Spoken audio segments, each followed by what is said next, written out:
আচ্ছা, আজকে আমরা দেখব যে আমরা বলেছিলাম যে আমাদের প্র্যাকটিক্যাল এক্সামের সময় প্রজেক্ট সাবমিট করতে হয়। তো আমরা আগেই যখন আমাদের সিলেবাস নিয়ে ডিসকাশন করেছিলাম, তো তখন আমরা বলেছিলাম যে থিওরি সিলেবাস আলাদা করে কিভাবে, থিওরিতে সিলেবাসে কি কি আছে সেটা আলাদা করে বলেছিলাম, প্র্যাকটিক্যাল সিলেবাসে কি কি করতে হয় আমাদের সেগুলো বলেছিলাম। তো তখন আমরা বলেছিলাম যে আমাদের প্র্যাকটিক্যাল এক্সামের সময় একটা প্রজেক্ট সাবমিট করতে হয়। সেই প্রজেক্টটা আমাদের দুখানা টপিকের উপরে প্রজেক্ট বানাতে হয়। আইদার আমরা এমএস এক্সেল আর এমএস অ্যাক্সেসের উপরে একটা প্রজেক্ট বানাই, আরেকটা আমরা এইচটিএমএল এর উপরে বেস করে প্রজেক্ট বানাই। তো আজকে আমরা দেখব যে মাইক্রোসফট এক্সেল এর প্রজেক্টে আমাদের কি করতে হয়, কি বানাতে হয় অ্যাকচুয়ালি। তো সেই জিনিসটা আজকে আমরা দেখব। তো কিছুই না, এমএস এক্সেল প্রজেক্টে আমাদের একটা ওয়ার্কশিট বানাতে হয়, সেই ওয়ার্কশিটের উপরে বিভিন্ন কাজ করে আমাদের দেখাতে হয়। তো আমরা ধরো এই এমএস এক্সেল ওয়ার্কশিটে আমরা একটা স্টুডেন্টদের একটা মার্কশিট বানাচ্ছি, মার্কশিট তৈরি করছি, যেখানে কিনা আমাদের এইচএসে স্টুডেন্টদের মার্কশিটে যেরকমভাবে তাদের মার্কস ক্যালকুলেট করা হয়, মানে 5টা সাবজেক্ট এবং প্লাস একটা ইলেকটিভ অপশনাল সাবজেক্ট নিয়ে টোটাল 6টা সাবজেক্টের মধ্যে স্টুডেন্টরা যেই 5টা সাবজেক্টে বেশি নাম্বার পায় সেই 5টা সাবজেক্টের মার্কস অ্যাড করে তার টোটাল মার্কসটা ধরা হয়, মানে বেস্ট অফ 5 সাবজেক্টস নিয়ে তার টোটাল মার্কসটা ক্যালকুলেট করা হয়। তো সেইভাবেই আমরা স্টুডেন্টদের মার্কশিট এখানে আমরা বানানোর চেষ্টা করব। তো প্রথমেই ওয়ার্কশিটটা আমরা কি করছি, স্টুডেন্টদের সম্বন্ধে যা যা ডিটেলস আমাদের রাখার দরকার সেগুলো আমরা রাখছি। আচ্ছা, তার আগে একটা জিনিস যেটা করব, যে একদম প্রথমে এটা স্টুডেন্টরা কোন স্কুলে পড়ে সেই স্কুলের নামটা একদম উপরে মেনশন করব। তো সেটা আমরা কি করছি, একদম প্রথম যে দুটো রো রয়েছে একদম উপরে, ফার্স্ট রো এবং সেকেন্ড রো, দুটো রোয়ের আমরা সেলগুলোকে একসাথে মার্চ করে পুরোটাকে নিয়ে স্কুলের নামটা আমরা সেখানে লিখব। তাহলে আমাদের যেই দুটো রোকে নিয়ে আমরা কাজ করতে চাইছি সেই রোয়ের সেলগুলোকে শিফট এবং অ্যারো কিয়ের সাহায্যে সিলেক্ট করে নেব। করে নিয়ে আমরা কি করব, এখানে দেখবো এই অ্যালাইনমেন্ট, হোম রিবনের অ্যালাইনমেন্ট কমান্ড গ্রুপের মধ্যে মার্জ অ্যান্ড সেন্টার বলে একটা অপশন রয়েছে। তো এই মার্জ অ্যান্ড সেন্টারের মধ্যে যদি আমি ক্লিক করি, দেখবো আমাদের এই সমস্ত সেল যেগুলো আমরা সিলেক্ট করেছিলাম সেগুলো মার্জ হয়ে গেছে, এবং আমি যা লেখা এখানে লিখতে যাব সেটা এই মার্জড সেলের সেন্টারে আসবে। তো এখানে আমরা ধরো একটা কোনো স্কুলের নাম মেনশন করতে চাইছি, তো সেটা আমরা লিখছি, ধরো ডাবল ইনভার্টেড কমার মধ্যে নাম দিলাম XYZ হায়ার সেকেন্ডারি স্কুল বলে।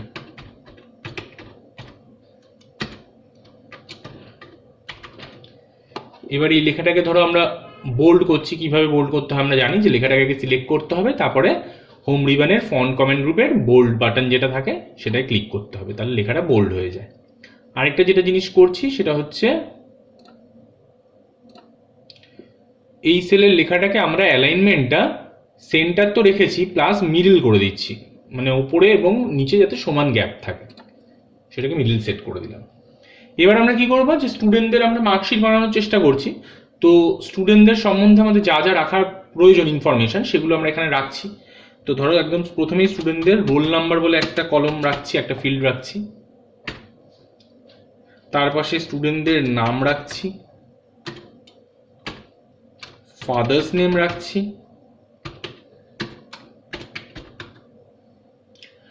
আমাদের যেরকম ভাবে যতটা স্পেস প্রয়োজন একটা ফিল্ডের জন্য সেই হিসাবে আমরা জানি আমরা কিভাবে কলমের উইথগুলো চেঞ্জ করতে হয়, সেই হিসেবে আমরা চেঞ্জ করে নেব। আমরা জানি নামের ক্ষেত্রে একটু বেশি জায়গা লাগবে, ফাদার্স নামের ক্ষেত্রে একটু বেশি জায়গা লাগবে, সেই হিসেবে আমাদের নিজেদের সুবিধা মতো আমরা কলমের উইথগুলোকে চেঞ্জ করে নেব। তারপরে ধরো স্টুডেন্টদের এজ, তো এরকমভাবে আমাদের যা যা ফিল্ড প্রয়োজন, ধরো আমাদের স্টুডেন্টদের ফোন নাম্বার বা অ্যাড্রেসের প্রয়োজন,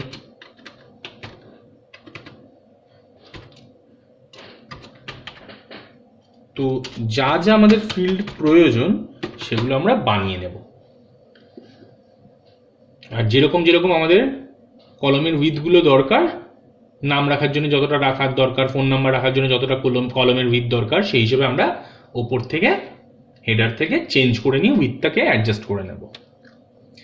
তো প্রথমে আমাদের কি কি ফিল্ড রাখার প্রয়োজন আছে স্টুডেন্টদের জন্য, সেই ফিল্ডগুলো আমরা এরকম পরপর হেডিং দিয়ে লিখতে থাকবো। লিখে তার আন্ডারে আমাদের এবার কিছু ডেটা রাখার প্রয়োজন হবে। তো আমরা এই রোল নাম্বারের আন্ডারে বা নেমের আন্ডারে ধরো এইগুলোকে যদি আমরা ফিল্ডগুলোকে চাইলে বোল্ড, যেরকম আমাদের ফরম্যাটিং যা প্রয়োজন আমাদের ইচ্ছা হয় সেরকম আমরা ফরম্যাটিং করে নেব। এবার আমাদের নেক্সট প্রয়োজন হচ্ছে এই ওয়ার্কশিটটাকে ফিল আপ করা, মানে এই প্রত্যেকটা যে আমরা ফিল্ড বানিয়েছি, হেডিং দিয়েছি, তার আন্ডারে কিছু রেকর্ড, কিছু ডেটা আমাদের এন্ট্রি করার প্রয়োজন। তো আমরা নিজেদের ইচ্ছা মতো যা ইচ্ছা রেকর্ড আমরা এখানে এন্ট্রি করে দেব। তো সেই এন্ট্রি প্রসেসে আমি যাচ্ছি না, কেন আরো অনেকটা সময় লেগে যাবে এগুলো পরপর এন্ট্রি করতে। তো মোটামুটি আমরা 15 থেকে 20খানা ডেটা এখানে এন্ট্রি করব। তো আমরা দেখে নিচ্ছি এমন একটা ওয়ার্কশিটের স্যাম্পল ওয়ার্কশিট যেখানে আমাদের অলরেডি এই ডেটাগুলো এন্ট্রি করা আছে।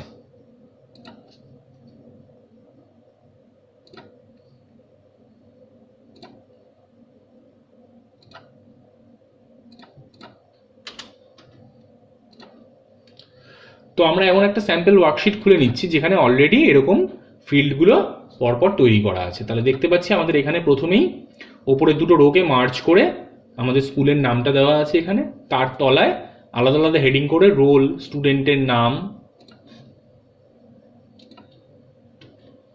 তার বাবার নাম, অ্যাড্রেস, এজ, ফোন নাম্বার, এরকমভাবে পরপর ফিল্ডগুলো রয়েছে। সেখানে আমরা দেখছি 1 থেকে 15 রোল মানে 15 জন স্টুডেন্টের ইনফরমেশন ডেটা এখানে রাখা হয়েছে। এবার কি করা হয়েছে, এই প্রত্যেক স্টুডেন্টের রোল, নাম, তার বাবার নাম, অ্যাড্রেস, এজ এবং ফোন নাম্বারের সাথে কি করা হয়েছে, যেহেতু আমরা তাদের মার্কশিট বানাতে চাইছি, তাহলে এখানে আমরা আরেকটু অ্যাড করতাম, এখানে হেডিংয়ে মার্কশিট বলে লিখতাম যদি আমরা।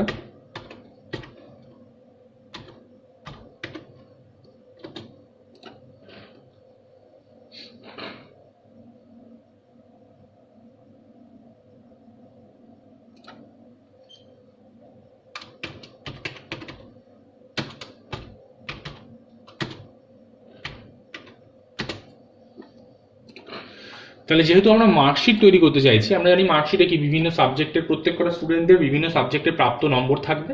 তাহলে এখানে আমরা জানি আমাদের এইচএস এর যেরকম ফরম্যাট, যে প্রত্যেকজন স্টুডেন্টের 6টা করে সাবজেক্ট থাকে। তো এখানে আমরা 6টা করে কম্পালসারি বাংলা এবং ইংলিশ সাবজেক্ট তাদের থাকে, এছাড়া বাকি আরো 4টে সাবজেক্ট তারা চুজ করতে পারে। তো এখানে আমরা প্রত্যেকটা স্টুডেন্টের এই টোটাল 6টা সাবজেক্টে প্রাপ্ত নম্বর আমরা এখানে লিখে রেখেছি, অলরেডি এন্ট্রি করে নিয়েছি, নিজেদের ইচ্ছা মতো আমরা এখানে ডেটা এন্ট্রি করে নিয়েছি। এবার আমরা কি করব, যে এই প্রত্যেক কটা স্টুডেন্টের আমাদের মেন ইন্টেনশন হলো, আমাদের যেটা মেন আমরা করতে চাইছি যে তাদের টোটাল মার্কস ক্যালকুলেট করব, কিন্তু আমাদের এইচএস এর ফরম্যাটে যেরকমভাবে আমরা টোটাল ক্যালকুলেট করি, যে 5টা সাবজেক্টের বেস্ট তার প্রাপ্ত 5খানা সাবজেক্টের নম্বর নিয়ে আমরা তার টোটালটাকে ক্যালকুলেট করব। তো তার জন্য আমাদের যে জিনিসগুলো করতে হবে এবার আমরা আসব। তো আমরা জানি প্রত্যেক কটা স্টুডেন্টের 6টা করে সাবজেক্ট আছে প্রত্যেক স্টুডেন্টের। তো আমরা কি করব, প্রথমে তার 6টা সাবজেক্টের টোটাল মার্কসটা আগে এক জায়গায় ক্যালকুলেট করব। তাহলে এখানে আমরা ওই জন্য একটা কলমে হেডিং দিয়েছি টোটাল অফ 6 বলে, মানে তার 6টা সাবজেক্টের টোটাল আমরা এক জায়গায় লিখব। তাহলে আমরা জানি যে এরকম টোটাল মার্কস ক্যালকুলেট করতে গেলে আমরা কিভাবে করতে পারি, আইদার আমাদের ফর্মুলা ইউজ করতে পারি আমরা, যে আমাদের যেই সেলটায় তার নাম্বারগুলো রয়েছে সেগুলো প্লাস প্লাস করে আমরা লিখতে পারি। তাহলে এইটার ক্ষেত্রে আমরা কি করতে পারি, যে আমরা জানি ফর্মুলা লেখার নিয়ম হলো যে ইকুয়াল টু সাইন দিয়ে যেই সেলের মার্কসগুলোকে আমি অ্যাড করে টোটালটা বার করতে চাইছি সেই সেলের অ্যাড্রেসটা আমায় মেনশন করতে হয়। তাহলে প্রথম যে স্টুডেন্ট যার টোটাল মার্কস আমি ক্যালকুলেট করতে চাইছি, 6খানা সাবজেক্টের টোটাল মার্কস, তার প্রথম সাবজেক্টের নম্বরটা রয়েছে কোথায়, G4 সেলে। তাহলে G4 সেলটাকে আমরা সিলেক্ট করলাম, প্লাস তার সেকেন্ড সাবজেক্টের মার্কসটা রয়েছে কোথায়, H4 সেলে, সেটাকে সিলেক্ট করলাম, প্লাস তার থার্ড যে সাবজেক্টটা সেই সাবজেক্টের মার্কস রয়েছে I4 সেলে, সেটাকে সিলেক্ট করলাম, প্লাস তার ফোর্থ সাবজেক্টের মার্কস যেই সেলে রয়েছে সেটাকে সিলেক্ট করলাম, প্লাস তার ফিফথ সাবজেক্টের মার্কস, প্লাস তার সিক্স সাবজেক্টের মার্কস। বলে যেই মুহূর্তে আমরা এই 6খানা সেলের অ্যাড্রেস মেনশন করে এন্টার প্রেস করব কিবোর্ডে, ওই মুহূর্তে আমার তার টোটাল 6টা সাবজেক্টের নম্বর আমায় দেখাবে। তাহলে এইটা গেল আমাদের ফর্মুলার সাহায্যে টোটাল মার্কস বার করার পদ্ধতি। আমরা আরো একটা পদ্ধতি দেখেছিলাম যেখানে কিনা আমরা ফাংশন ইউজ করতাম। তাহলে এই একই কাজ আমরা করতে পারতাম কি করে, সাম ফাংশন ব্যবহার করে, যেখানে কিনা সাম বলে লিখে ব্র্যাকেটের মধ্যে আমায় সেল রেঞ্জটাকে মেনশন করে দিতে হতো। তাহলে সাম বলে আমাদের এরকম G4 থেকে কোলন দিয়ে L4 অব্দি যদি মেনশন করতাম, তাও আমাদের ওই একই কাজ হতো। তাহলে দেখলাম এখানে এই সেই টোটাল মার্কসটা ওই যেটা আগেরবার দেখাচ্ছিল ফর্মুলা লেখার ফলে সেটাই আমাদের দেখাচ্ছে। তাহলে আমরা যে কোনো একটা করতে পারি, আইদার আমরা ফর্মুলা মেনশন ইউজ করতে পারি বা আমরা ফাংশন ইউজ করতে পারি, যেটা আমাদের ইচ্ছা হবে আমরা সেটাই ইউজ করব। তাহলে একজনের টোটাল মার্কস বার করে নেওয়া মানেই আমরা জানি যে আমরা বাদ বাকি সবারই টোটাল মার্কস পেয়ে যাবো, আমাদের বারবার ফর্মুলাগুলো লিখতে হয় না, আমরা অটোফিল পদ্ধতির সাহায্যে সেটা করতে পারি। তাহলে অটোফিল করতে গেলে আমরা কি করতে হয় জানি, যে কোনো একটা যেই সেলের আমরা একটা ফর্মুলা লিখেছি সেই সেলেরই এই ফিল হ্যান্ডেলে গিয়ে মাউস পয়েন্টারটাকে নিয়ে নিচে ড্র্যাগ করলে নিচের সেলগুলোতেও সেই ফর্মুলাটা কপি হয়ে যায়, আমরা জানতাম। তাহলে সেই একই কাজ আমরা করলাম, যে যেই সেলের জন্য প্রথম যে সেলটার জন্য ফর্মুলাটা লিখেছিলাম সেই সেলটার ফিল হ্যান্ডেলে গিয়ে আমরা ওখানে ড্র্যাগ করে নিচের সেলগুলোতে আমরা প্রত্যেক ইন্ডিভিজুয়াল স্টুডেন্টের আমরা টোটাল মার্কস 6টা সাবজেক্টের টোটাল মার্কস আমরা ক্যালকুলেট করে নিলাম।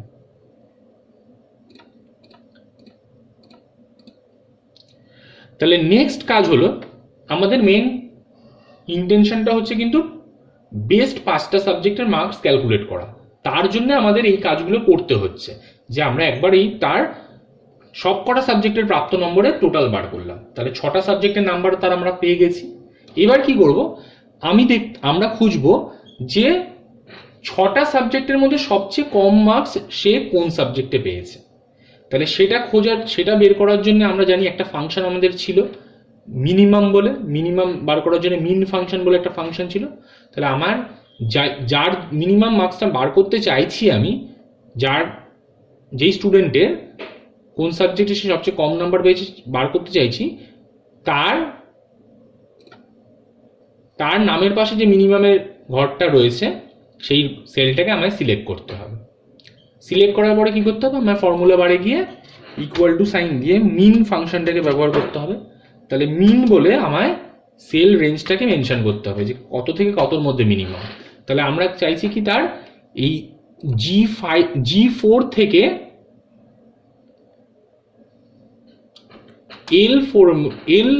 G4 থেকে L4 এর মধ্যে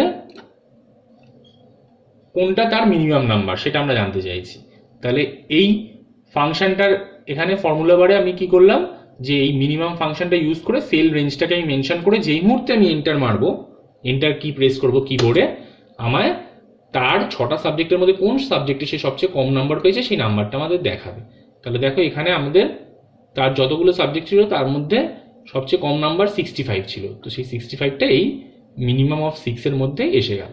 আবার একই রকমভাবে আমরা কি করব, এই অটোফিল পদ্ধতির সাহায্যে নিচের সেলগুলোতেও এই ফর্মুলাটা কপি করে দেব। তাহলে আমরা প্রত্যেক স্টুডেন্টের কোন সাবজেক্টে সে মিনিমাম মার্কস পেয়েছে সেই মার্কসটা আমাদের এই কলমের আন্ডারে চলে আসবে। এবার নেক্সট আমাদের কাজ কি হলো, আমরা বেস্ট অফ 5 বার করতে চাইছিলাম। তাহলে আমাদের কি তার টোটাল 6টা সাবজেক্টের মার্কসের থেকে, টোটাল যে আমরা 6টা সাবজেক্টের মার্কস সে পেয়েছিল তার থেকে যদি মিনিমাম প্রাপ্ত মার্কসটাকে মাইনাস করে দিই, তাহলেই আমরা বেস্ট 5খানা সাবজেক্টের মার্কস আমরা পেয়ে যাব।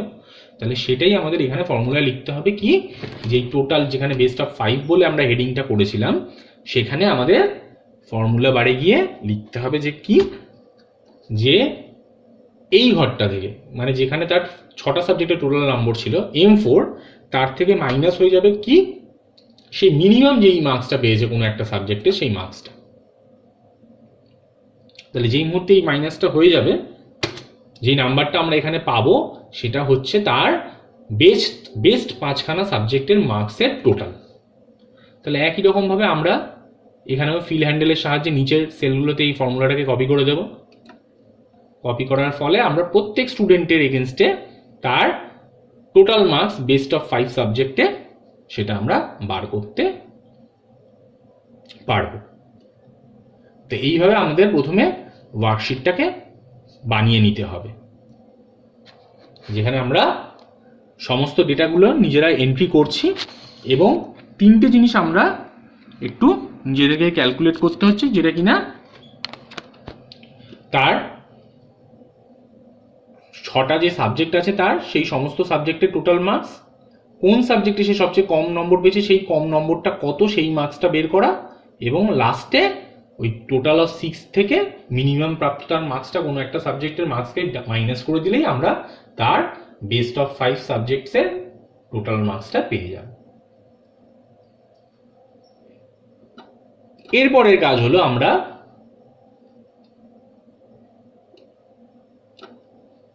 আমরা চাইছি প্রত্যেক কটা স্টুডেন্টকে একটা গ্রেডিং করতে, মানে তার প্রাপ্ত টোটাল মার্কসের ওপরে বেস করে প্রত্যেক কটা সাবজেক্ট স্টুডেন্টকে একটা গ্রেড আমরা দেব।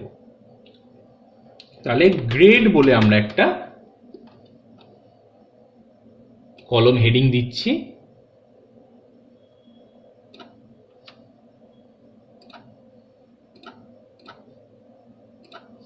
যেখানে কিনা প্রত্যেক কটা স্টুডেন্টকে আমরা একটা নির্দিষ্ট গ্রেড দেব। এই গ্রেডটা দেওয়ার প্রসেস হলো আমাদের কোন একটা শর্ত মেনটেন করে গ্রেডিংটা করতে হবে। তাহলে আমরা ধরো শর্তটা বলছি যে কোনো একটা স্টুডেন্ট যদি 400-এর ওপরে মার্কস পায়, টোটাল বেস্ট অফ 5-এ 400-এর ওপরে মার্কস পায়, তাহলে তার গ্রেড হবে A+ গ্রেড। যদি তার নম্বরটা হয় 350 থেকে 400-র মধ্যে, মানে 350 থেকে 400-র কমের মধ্যে যদি তার মার্কসটা থাকে, তাহলে তার গ্রেড হবে A। একই রকম ভাবে 300 থেকে যদি 350-এর থেকে কম তার প্রাপ্ত নম্বর থাকে, তাহলে তার গ্রেডিংটা হবে B। তো এইভাবে আমরা গ্রেডটা করতে চাইছি প্রত্যেক কটা স্টুডেন্টের। তো এই গ্রেডিংটা করার নিয়ম হলো আমাদের ইফ যে ফাংশনটা ছিল সেই ইফ ফাংশনটাকে আমাদের ব্যবহার করতে হবে। তাহলে ইফ ফাংশনের জন্য আমাদের কোনো একটা প্রথম যে স্টুডেন্ট রয়েছে তার গ্রেডিং এর সেলটাকে আমি সিলেক্ট করে নিলাম, নিয়ে আমি কি করছি, ফাংশন লেখার নিয়ম হলো প্রথমে ইকুয়াল টু দিতে হয়, আমরা জানি। তারপরে আমরা লিখলাম ইফ বলে, ইফ বলে আমাদের ব্র্যাকেট স্টার্ট করতে হয়, আমরা জানি। তো ব্র্যাকেট স্টার্ট করে কি আমাদের শর্তটা কোন সেলের ওপরে, কোন সেলটার ওপরে আমাদের হচ্ছে শর্তটা আরোপ, আমাদের এই টোটাল যেটা বেস্ট অফ 5-এর মার্কস আছে তার উপরে আমাদের এই শর্তটা কিন্তু হচ্ছে অ্যাপ্লাই। তাহলে আমরা বলছি যে যদি O4 ঘরটা, এই টোটাল মার্কস বেস্ট অফ 5-এর টোটাল মার্কসটা আমাদের O4 সেলের মধ্যে রয়েছে, তাহলে বলছি যদি O4 সেলটা গ্রেটার দেন 400 হয়, O4 সেলটা যদি আমাদের গ্রেটার দেন 400 হয়, তাহলে তার এগেনস্টে আমার একটা গ্রেড স্ক্রিনে মেসেজ হিসেবে শো করবে।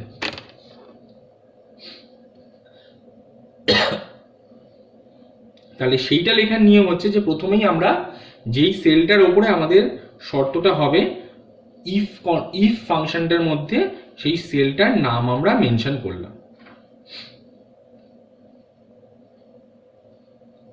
করার পরে এখানে কি করব, আমরা একটা কমা দেব, কমা দিয়ে 400-এর থেকে বেশি হলে আমরা কি বলেছিলাম যে তার একটা গ্রেড দেখাবো যেটা কিনা A+ বলে। তাহলে যেটা আমরা দেখাতে চাইছি সেটা আমাদের এখানে লিখতে হবে।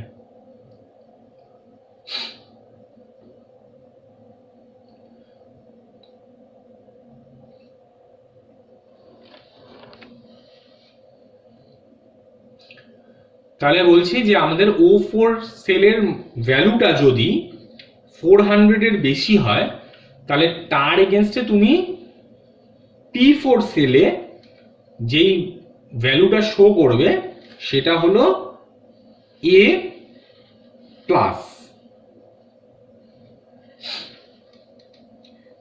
এবার শুধু এইটুকু দিলেই হবে না, আমাদের আরো বিভিন্ন মার্কসের ক্রাইটেরিয়া আছে, যে আমরা বললাম যে 350 থেকে যদি 400-র কম কেউ পায় তার জন্য একটা হবে।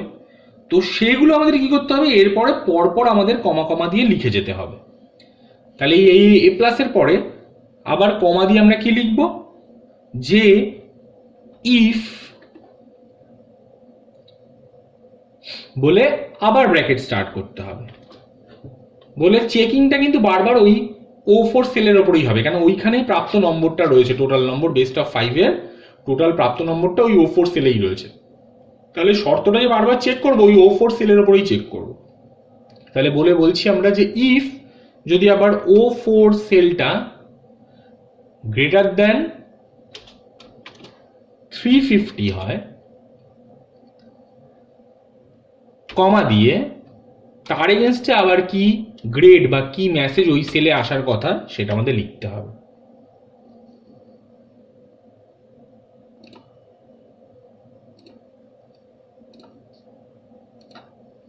তাহলে তার এগেনস্টে আমরা বলছি যে যদি 350 বেশি হয় এবং 400 কম হয় সেটার জন্য আমরা এ গ্রেড শো করব, কমা দিয়ে আবার আমাদের নেক্সট কন্ডিশনটা নেক্সট যে শর্তটা আছে সেটা মেনশন করতে হবে।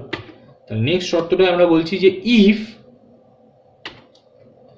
O4 যদি 300 থেকে বেশি হয়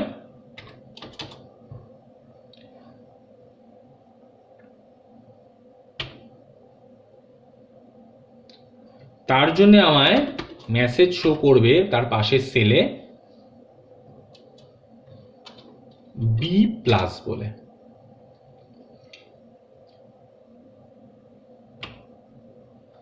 কমা দিয়ে আবার নেক্সট শর্তটা আবার মেনশন করতে হবে।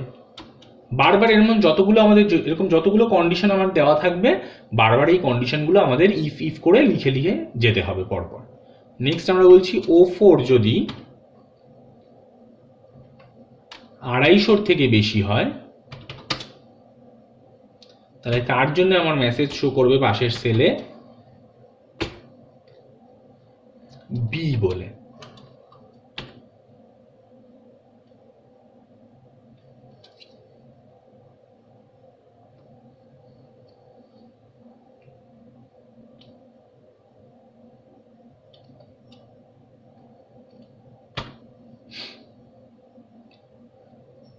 নেক্সট যদি O4 এর ভ্যালু 200 থেকে বেশি হয় তার জন্য আমার মেসেজ শো করবে, তার জন্য আমার গ্রেডটা দেখাবে সি।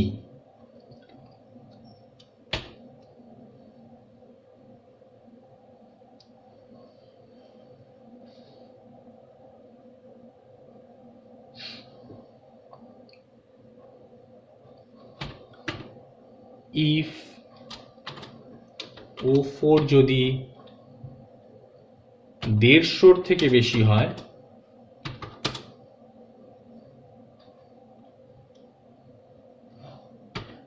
দেন আমাদের আসবে তার গ্রেড ডি।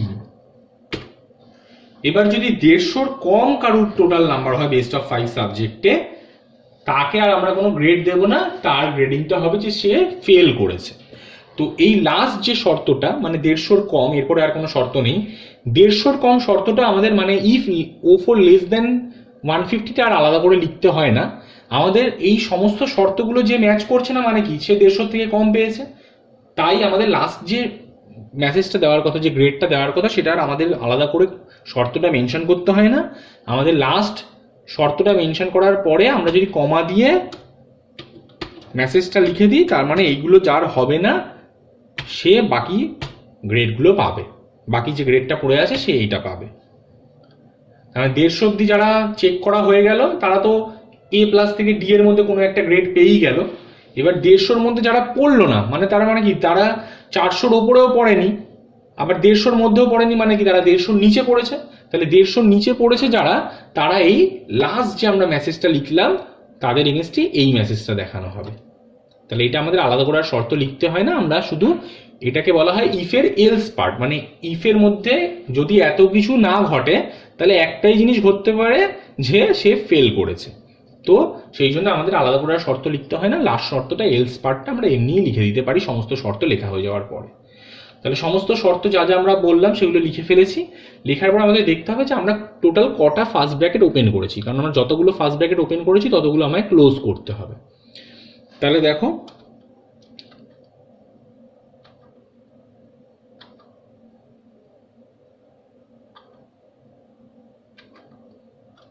তাহলে মোট আমরা ব্র্যাকেট ওপেন করেছিলাম 1 2 3 4 5 6 আর ক্লোজ করেছি আমরা 1 2 3 4 5, মানে আরও একটা আমাদের ক্লোজ হবে। তাহলে দেখো আমরা যখন ক্লোজ করলাম, দেখো কালারগুলো কিন্তু আমাদের যেরকমভাবে পরপর খোলা হয়েছিল, মানে লাস্ট যেটা ব্র্যাকেট রয়েছে সেই হিসেবে পরপর ক্লোজিংয়ের কালারগুলো, ব্র্যাকেটের ফার্স্ট ব্র্যাকেটের কালারগুলো কিন্তু সেইভাবেই এসছে। তাহলে এরপরে যদি আমরা এন্টার প্রেস করি কিবোর্ডে, তাহলে আমার এর এগেনস্টে যেই গ্রেডটা হওয়ার কথা সেই গ্রেডটা আমায় দেখাবে।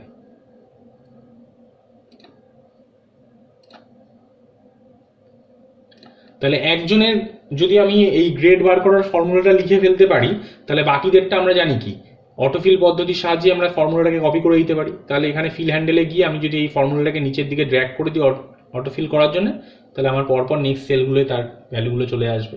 তাহলে দেখো এখানে আমাদের ম্যাক্সিমামেরই গ্রেড এ এসছে, যেহেতু টোটাল মার্কসটা আমরা দেখতেই পাচ্ছি সবারই প্রায় কাছাকাছি রয়েছে।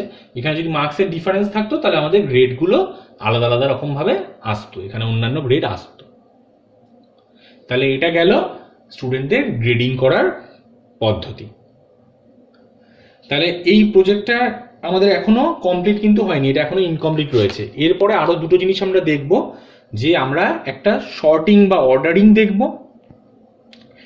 ডিসেন্ডিং অর্ডার বা অ্যাসেন্ডিং অর্ডার, যেটা আমরা আগেও একবার দেখেছিলাম যখন আমরা এমএস এক্সেল চ্যাপ্টারটা থিওরি নিয়ে পড়ছিলাম, তখন আমরা দেখেছিলাম যে কিভাবে অর্ডারিং করতে হয়, অ্যাসেন্ডিং অর্ডার বা ডিসেন্ডিং অর্ডার। তো সেটাই আমরা এখানে আমাদের আরেকবার করতে হবে প্রজেক্টের মধ্যে, যেখানে আমরা প্রত্যেক কটা স্টুডেন্টদেরকে তার টোটাল মার্কসের উপরে অর্ডারিং করব। মানে যে সবচেয়ে বেশি নম্বর পেয়েছে তাকে আগে দেখাবে, তারপরে নেক্সট সেকেন্ড বেস্ট নম্বর প্রাপ্ত যে টোটাল মার্কস পেয়েছে তার সমস্ত ইনফরমেশন দেখাবে। তো ওই অর্ডারিংটা করব। আরেকটা জিনিস আমরা করব যে কন্ডিশনাল ফরম্যাটিং, গ্রেডের উপরে বেস করে কন্ডিশনাল ফরম্যাটিং, মানে যারা ধরো এ গ্রেড পেয়েছে তাদের সেলটা একরকম কালারে দেখাবে, যারা বি গ্রেড পেয়েছে তাদের আরেক রকম কালারে দেখাবে। সেই কন্ডিশনাল ফরম্যাটিংটা এরপরে আমরা করব। এই প্রজেক্টটা আপাতত আমাদের ইনকমপ্লিট রইল। তো এখন অবধি যেটুকু আমরা করেছি সেটা আমাদের করতে হবে। এরপরে আরো দুটো জিনিস যেটা আমাদের করতে হবে সেটা হলো, আমরা বলে দিলাম যে একটা অর্ডারিং করতে হবে, আরেকটা কন্ডিশনাল ফরম্যাটিং করতে হবে। তো এই অবধি থাক এই প্রজেক্টটার আপাতত কাজ।